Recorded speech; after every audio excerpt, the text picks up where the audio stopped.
नमस्कार दोस्तों, कैसे हैं आप लोग। स्वागत करती हूँ एक और नई स्टोरी में। तो दोस्तों, यह एक सच्ची स्टोरी है जो कि 7 भाई और एक बहन की है।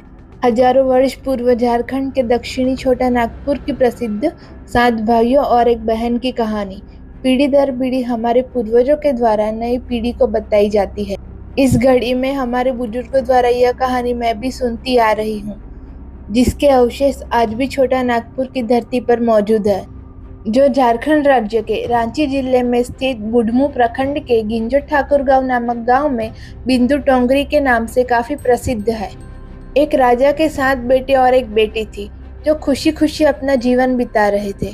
7 भाई बहनों में एकलौती छोटी बहन ही बहुत शांत स्वभाव की थी, आज्ञाकारी और संस्कारी भी थी। उनमें सबसे बड़े भाई का विवाह हो चुका था। सातों भाइयों में सबसे छोटा भाई एक आंख से अंधा था। छोटे भाई के दिल में अपनी इकलौती बहन के लिए बड़ा प्यार एवं लगाव था। एक दिन बड़े राजकुमार अपनी पत्नी और अपने छोटे भाइयों के साथ लेकर अपने खेतों में काम करने चले गए, जो कि उस जमाने में खेतीबाड़ी आपसी सहयोग से हुआ करते थे। सभी लोग खेतों में काम करने जाने से पहले अपनी छोटी बहन को खाना बनाने का आदेश देकर घर से जा रहे थे।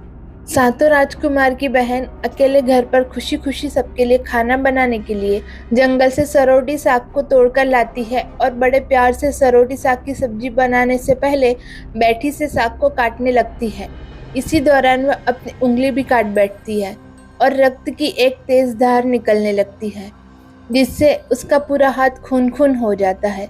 तब राजकुमारी सोचने लगती है कि क्या करूं, अगर घर के दीवार में खून को पोंछूंगी तो भैया लोग देख लेंगे और चिंता करेंगे, और यदि अपने कपड़े में पोंछूंगी तो भाभी खून लगा कपड़ा देखकर खाना नहीं खाएंगी। राजकुमारी इस डर से सब्जी पकाने वाले छाता साग में सारा खून पोंछकर खून को बहने से रोकती है। फिर इसी खून लगे साग को सब्जी बनाती है। जब उसके सारे भाई और भाभी अपने खेतों से लौटते हैं तो छोटी बहन हमेशा की तरह सभी के लिए साफ थाली में खाना और मिट्टी के लोटे में पीने के लिए पानी देती है, और सभी एक साथ खाना खाते हैं और पके हुए साग को खाकर खाने की जमकर तारीफ करते हैं। और वो सब अपनी बहन से पूछते हैं कि बहन, तुम्हारे द्वारा बनाया हुआ ये साग बहुत बार खाए हैं, परंतु आज की बनी सब्जी का स्वाद बहुत ही अद्भुत लगा। बताओ ना, कैसे और क्या क्या मिलाकर इतना स्वादिष्ट सब्जी बनाई हो। पहले तो राजकुमारी डर से सहम गई कि कहीं भाइयों को पता न चल जाए कि मेरे हाथ की उंगली कट गई है। फिर वह थोड़ा सोचकर बोलती है कि कुछ नहीं भैया, जैसा हमेशा की तरह सब्जी पकाती हूँ वैसे ही तो बनाई हूँ। राजकुमारी अगले दिन सातों भाइयों के अनुरोध पर फिर से एक बार वही छाता साग की सब्जी बनाती है, परंतु भाइयों को पिछले दिन जैसा स्वाद नहीं मिलता। फिर ऐसा ही अनुरोध 3-4 बार हुआ, लेकिन खून लगे साग का स्वाद उनके मन मस्तिष्क से उतर ही नहीं रहा था। असलियत जानने की जिज्ञासावश सातों भाई और भाभी ने उससे उस दिन के खाना बनाने का तरीका जानने का जिद करने लगे। मजबूरन राजकुमारी को सारी घटना बतानी पड़ी। सच्चाई मालूम होने पर पांचवा भाई, जो बहुत ही लालची किस्म का था, उसने बाकी भाइयों से कहा कि बहन का खून इतना स्वादिष्ट लगा तो इसका मांस भी कितना स्वादिष्ट होगा। यह बोलकर सभी भाइयों के बीच चर्चा करने लगता है। सबसे छोटे भाई को छोड़कर बाकी सभी भाइयों में राजकुमारी को मारकर उसका मांस खाने को राजी हो गए थे। मांस खाने की सोचकर उन सभी के मुंह से लार टपकने लगता है। भाइयों के मन में स्वादिष्ट खाना खाने के लिए वो कितना लालची बन गए, इसका आभास राजकुमारी को हो गया कि किस प्रकार उसके भाई उसकी मांस खाने की लालसा रखते हैं। एक दिन सातों भाई शिकार खेलने के बहाने राजकुमारी को लेकर घने जंगल में लेकर जाते हैं, जहां पूर्व से निर्मित 4 केंद्र के वृक्षों पर बने मचान के नीचे पहुंचते हैं, जिस पर अपनी बहन को यह झूठ बोलकर चढ़ने के लिए बोलते हैं कि इस मचान पर जंगली जानवर तुम पर हमला नहीं कर सकेंगे। इस प्रकार सातों भाई अपनी बहन को मचान पर बैठकर अपना अपना धनुष लेकर शिकार करने का ढोंग करके चले जाते हैं। तब राजकुमारी को पूरा आभास हो चुका था कि आज उसका आखिरी दिन है, लेकिन वह चाहती थी कि उसके भाइयों की इच्छा पूर्ण हो, इसलिए भी वह मचान में जाकर बैठ जाती है। केंद्र के वृक्ष के साथ में बांस का बूंदा। फिर सभी भाई केंद्र के वृक्ष पर बने मचान से कुछ दूरी पर स्थित टोंगरी पर अपने अपने धनुष बाण के साथ पहुंचते हैं। और एक चट्टान पर बारी बारी से अपने बाणों को तेज धार प्रदान करते हैं। टोंगरी के ऊपर सबसे पहले बड़ा भाई अपने तीर को चट्टान में धार करता है और अपनी बहन पर धनुष से निशान लगाकर तीर छोड़ता है। तभी राजकुमारी पूरी बातों को समझ जाती है कि भाइयों का क्या इरादा है और अपनी मातृभाषा में गीत को गाने लगती है। बिंदु बिंदु दादा, छाती ताइक ताइक, अर्थात जान से मारना ही है दादा साहेब, तो तीर को सीधे मेरे छाती में वार करो, इधर उधर तीर क्यों चला रहे हो। फिर सभी भाई बारी बारी से अपने तीर के धार को तेज करते हैं और राजकुमारी पर निशाना लगाकर तीर को छोड़ते हैं। 6 भाइयों का निशाना खाली जाता है और 7वां भाई, जो सबसे छोटा था, वह तीर चलाने से इनकार कर देता है क्योंकि उसे अपनी छोटी बहन से बहुत ही लगाव था और धनुष बाण चलाने में सातों राजकुमार में सबसे निपुण था। राजकुमारी जानती थी कि उसके 7 भाइयों में सबसे छोटा भाई बाकियों की तरह लालची नहीं है। 6 भाई छोटे भाई पर पूरा दबाव डालते हैं, आदेश देते हैं कि अगर वह तीर नहीं चलाएगा तो बहन की तरह उसे भी मार देंगे। फिर छोटा राजकुमार उदास मन के साथ तीर को थोड़ा ही धार कर दूसरी दिशा में तीर को छोड़ने की कोशिश करता है और तीर को धीरे से छोड़ता है।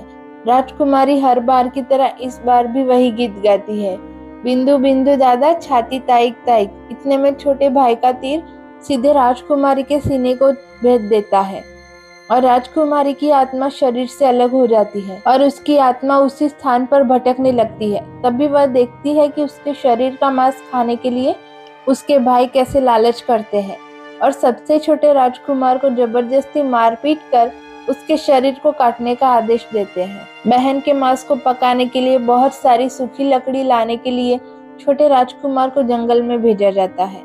छोटा भाई जंगल में खोज खोज कर ढेर सारा लकड़ी जमा करता है और सोचता है कि कैसे इतना सारा लकड़ी को ले जाऊंगा। दादा जो रस्सी दिए है वो भी 7 टुकड़ों में दिए हैं, उन्हें जोड़ने पर भी यह रस्सी इन लकड़ियों को बांध नहीं पाएगा। देर होने के डर से राजकुमार उदास होकर रोने लगता है और उसके आंखों से आंसू धरती में गिरने लगता है। वह अपनी बहन को याद करके रो ही रहा होता है कि तभी एक नाग देवता वहां आ जाते हैं और पूछते हैं कि क्यों रो रहे हो राजकुमार। वह इधर उधर देखता है किंतु कोई भी नजर नहीं आता। फिर राजकुमार को नाग देवता देखते हैं और राजकुमार नाग देवता को अपनी पूरी आप बीती सुनाते हैं। फिर नाग देवता उसे कहते हैं कि मैं लकड़ी में रस्सी की भांति लिपट जाता हूँ और तुम जैसे ही लकड़ी वहां रखोगे तो मैं धीरे से निकल जाऊंगा। और राजकुमार ऐसा ही करते हैं। सभी बड़े भाई ये देखकर चकित रह जाते हैं कि कैसे उनका छोटा भाई रस्सी के 7 टुकड़े होने के बावजूद भी जंगल से इतना सारा लकड़ी लेकर आता है। तत्पश्चात वे लोग अपने छोटे भाई को पानी के लिए एक घड़े में 7 छेद कर भेजते हैं। छोटा राजकुमार पानी लाने के लिए एक डाड़ी में जाता है और घड़े में पानी भरता है, परंतु उसमें छेद होने के कारण सारा पानी गिर जाता है और राजकुमार वहीं बैठकर सोच सोच कर रोने लगता है कि बिना पानी के वापस जाऊंगा तो बड़े भैया लोग मारपीट करेंगे। यह सारी घटना को दाढ़ी के मेंढक, केकड़ा और मछली सुन देख रहे थे और वो तीनों राजकुमार को रोता देखकर पूछते हैं कि क्यों रो रहे हो। फिर राजकुमार उन्हें अपनी आपबीती को विस्तार में बतलाता है और कहता है कि मैं अपनी प्यारी बहन के शरीर का मांस कैसे खा सकता हूँ, नहीं खाऊंगा तो बड़े भैया लोग मारपीट करेंगे। तब मेंढक कहता है कि तुम परेशान मत हो। हम सब मेंढक घड़ा के छेद में चिपक जाते हैं। फिर मछली और केकड़ा बोलते हैं कि तुम हमें लेकर चलो, तुम्हारे भाई जब राजकुमारी के मांस को खाएंगे तब तुम मछली को खाना और जब वे हड्डी को खाएंगे तब तुम केकड़े को खाना, बड़े भाइयों को शक नहीं होगा। फिर राजकुमार ने बिल्कुल वैसा ही किया जैसे केकड़े और मछली ने कहा था।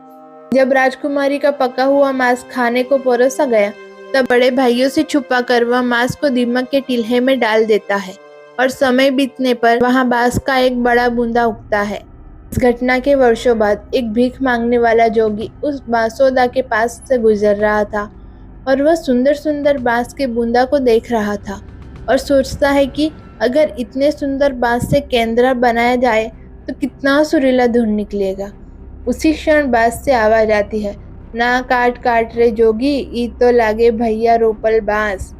जोगी फिर भी बांस को काटता है। जोगी इस उद्देश्य से एक मोटा बांस का टुकड़ा काट कर ले जाता है कि इस बांस का आवाज इतना सुंदर है कि यदि केंद्रा बनाएंगे तो कितना मधुर आवाज निकलेगा। और जोगी इस बांस से एक सुंदर केंद्र का निर्माण करता है। इस केंद्र से इतनी मधुर ध्वनि निकलती है कि जोगी जहाँ जहाँ भी इसे बजाता है उसके ध्वनि से लोग मंत्रमुग्ध हो जाते हैं। एक दिन जोगी घूमते घूमते बड़े राजकुमार के घर पहुंचता है और अधिक धन के लालच में जोगी जोर जोर से केंद्रा बजाना शुरू करता है, परंतु इस बार केंद्रा का मीठा सुरीला स्वर कर्कशा हो जाता है। और जब भी जोगी कुछ नया धुन बनाने जाने की कोशिश करता है बार बार एक ही धुन निकलता है, ना बाज रे केंद्रा ई तो लगो मोर दुश्मन को घर। बार बार यही धुन निकलने पर बड़ा राजकुमार मारपीट कर जोगी को अपने घर से भगा देता है। ऐसे ही घूमते घूमते जोगी हर भाई के घर जाता है। हर बार की भांति वही धुन, ना बाज रे केंद्रा ई तो लगो मोर दुश्मन का घर। यह धुन सुन सारे भाई जोगी को डांट डपट कर भगा देते हैं। सबसे अंत में जोगी छोटे राजकुमार के घर पहुंचता है। छोटे भाई के घर के आंगन में प्रवेश करते ही केंद्रा खुद ही बजने लगता है, जोर जोर से बाज रे केंद्रा ई तो लगो मोर छोटा भैया को घर। बड़ा ही मधुर मीठे स्वर का धुन सुनकर छोटा राजकुमार चंद्राकर मोहित हो जाता है और यह धुन सुनकर छोटे राजकुमार से रहा नहीं गया और जोगी से केंद्रा की मुंह मांगी सोने की मोहरें देकर उसे खरीद लेता है तथा जोगी को अच्छे से मेहमान नवाजी कर उससे अच्छे से विदा कर दिया जाता है। धीरे धीरे समय बीतता है और छोटे राजकुमार अपने काम से कुछ दिनों के लिए बाहर जाते हैं। जब जब वह वापस लौटता है तो देखता है कि उसका कमरा बहुत ही सुंदर ढंग से सजा हुआ है और घर के सारे बर्तन अच्छे तरीके से रखे हुए हैं। तब छोटा राजकुमार सोचता है कि हमेशा मेरे कमरे की साफ सफाई घर के नौकर करते हैं, लेकिन कभी भी इतना सुंदर सजाया नहीं गया है। फिर राजकुमार अपने नौकरों से पूछताछ करते हैं कि मेरे कमरे को इतना सुंदर किसने सजाया है। नौकरों को मना करने पर राजकुमार सोचते हैं शायद कोई भाभी आई होगी और वो मेरे कमरे को सजा कर गई होगी। जब भी राजकुमार घर से बाहर काम करने के लिए जाते हैं यही घटना हर बार देखने को मिलती है और लगातार होने के कारण राजकुमार के मन में जानने की जिज्ञासा उमड़ने लगी कि आखिर मेरे घर को इतने सुंदर ढंग से कौन सजावट करता है।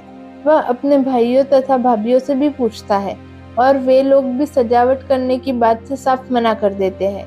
एक दिन राजकुमार सच्चाई पता लगाने के लिए किसी काम का बहाना कर बाहर जा रहे हैं बोलकर निकलते हैं और छुपकर पुनः वापस आकर अपने कमरे में रखे खजूर के गोल मोड़े हुआ चटाई के अंदर छुप जाते हैं। कुछ समय इंतजार करने के बाद राजकुमार देखते हैं कि एक खूबसूरत सी लड़की केंद्रा से निकलकर कमरे के अंदर आती है और सारे कमरे की साफ सफाई कर वापस उसी केंद्रा से समा जाती है। यह देखकर राजकुमार की आंखें खुली की खुली रह जाती है क्योंकि उस लड़की की शक्ल राजकुमारी की छोटी बहन के जैसी ही होती है। राजकुमार अगले दिन फिर से एक बार उसी प्रकार छुप जाते हैं और जैसे ही वह सुंदर लड़की को पूरे कमरे की साफ सफाई का काम खत्म कर वापस केंद्रा में जाने वाली होती है तब छोटे राजकुमार उस लड़की का हाथ पकड़ लेते हैं और तुरंत केंद्रा को जला देते हैं, जिसके बाद वह लड़की हमेशा के लिए मानव रूप में परिवर्तित हो जाती है और दोनों भाई बहन खुशी खुशी अपना जीवन जीते।